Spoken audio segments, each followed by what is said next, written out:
खबर अलवर से पिछले कुछ दिनों से कॉलेज की महत्वपूर्ण समस्याओं के निवारण हेतु पूर्व छात्र संघ अध्यक्ष प्रत्याशी आरती जिरवाल और अन्य विद्यार्थियों द्वारा विरोध प्रदर्शन किया जा रहा था।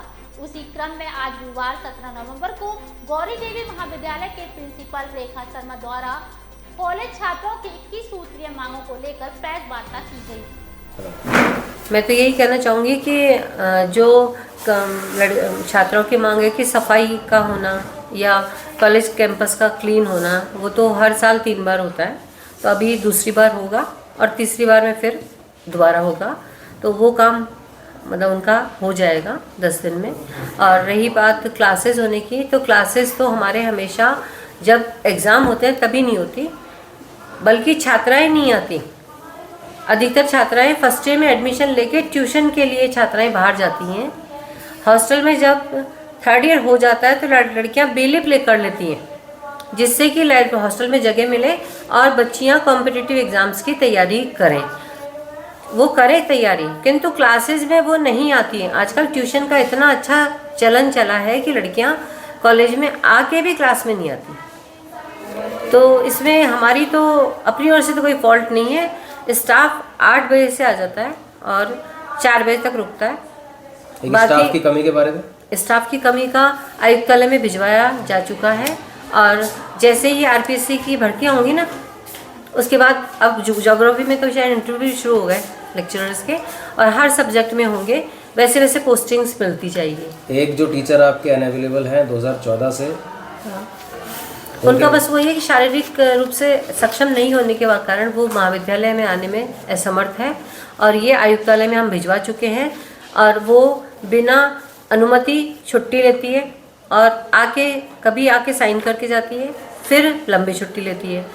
तो वो आयुक्तालय के द्वारा ही निर्णय होगा, तभी उनके बारे में हम कुछ कह सकते हैं। दूसरा जो छात्रावास है उसमें वाईफाई अभी चालू नहीं है, तो कब तक चालू हो जाएगा? छात्रावास में वाईफाई चालू हो जाएगा। BSNL वालों का फ़ोन भी आया था और मैंने वार्डन के पास भेजा भी था उनको, वो तो 10 दिन पहले की बात है, और जल्दी ही इनसे बात करके चालू कर देंगे। बोटैनिकल गार्डन का काम, बॉटनिकल का आयशर ने मांगा है हमसे प्रपोज़ल, और मैक्सो वालों को जो हमने बास्केटबॉल कोर्ट रेनोवेशन का दिया था वो चेन्नई गया उनका पास होने के लिए, और एक स्टील कम फैक्ट्री है, उनके द्वारा 4 लाख में ये गेट बनने का उन्होंने प्रॉमिस किया है, वो आज या कल में आ जाएंगे। तो मैम बास्केटबॉल और एनसीसी का स्क्वाड एक ही है, दोनों का अलग अलग नहीं है? वो बच्चे वहीं प्रैक्टिस करते हैं और वो वाले बच्चे नहीं, वो पकड़ने लग गए थे, जबकि बास्केटबॉल बोर्ड कोर्ट पे शूज पहन के प्रैक्टिस कर ही नहीं सकते।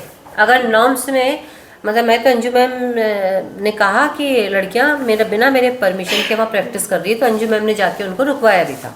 एनसीसी का स्क्वाड कहाँ? ये अपना जो CC रोड बनी हुई है ना, यहाँ करो ना, CC रोड पे कुछ भी नहीं होता, तो वहाँ क्यों करते हो कोर्ट पे? पर मैम एनसीसी का स्क्वाड अलग होना चाहिए, अलग होना चाहिए, क्योंकि वो वे है हमारे कॉलेज की गर्ल्स आएंगी जाएंगी, पर उनको फिर देखो साधन तो सीमित है, और महाविद्यालय अपेक्षा कर सकता है CSR में, है ना।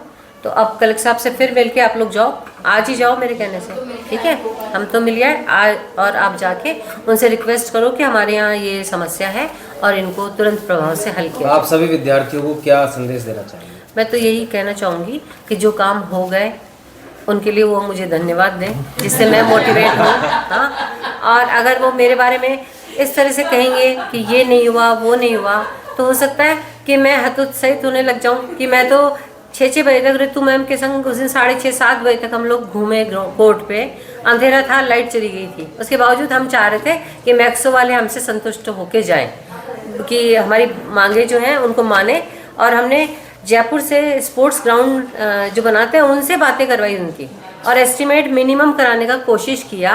तो हम तो प्रयास ये है कि जितना हो सके CSR में हम करवाएंगे, और हम माननीय कलेक्टर साहब का भी धन्यवाद देते हैं कि उन्होंने हमारे CSR में हमारे छोटे से 1 दिन के अनुरोध को उन्होंने स्वीकारा, और उनसे आशा करते हैं कि वो हमें, और बालिका महाविद्यालय होने के कारण वो हमें और अधिक सुविधा उपलब्ध कराए CSR के माध्यम से, क्योंकि हमारे पास इतना फंड नहीं है। पहले फंड UGC से आता था तो खर्च करने में कोई दिक्कत नहीं आती थी, अब रूसा से भी फंड नहीं है, तो कॉलेज में काम कहाँ से कराएं?